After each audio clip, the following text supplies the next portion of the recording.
ہمارے نبی حضرت محمد صلی اللہ علیہ وسلم کے رضاعی والدین، آپ صلی اللہ علیہ وسلم کو کل 3 عورتوں نے دودھ پلایا۔ نمبر 1، آپ صلی اللہ علیہ وسلم کی والدہ محترمہ حضرت آمینہ نے آپ کو 9 دن دودھ پلایا۔ پھر اب آپ کے چچا ابو لہب کی باندی حضرت سویبہ رضی اللہ تعالی عنہا نے آپ کو کچھ دن دودھ پلایا۔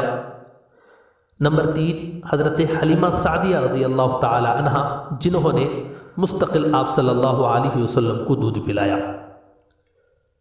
حافظ ابن قیم رحمۃ علیہ کے حوالے سے بعض کتابوں میں یہ بات بھی ملتی ہے کہ ایک اور عورت بھی ہیں جنہوں نے حضور اکرم صلی اللہ علیہ وسلم کو بچپن میں دودھ پلانے کا شرف حاصل کیا، جن کا نام سعدیہ بتایا گیا ہے۔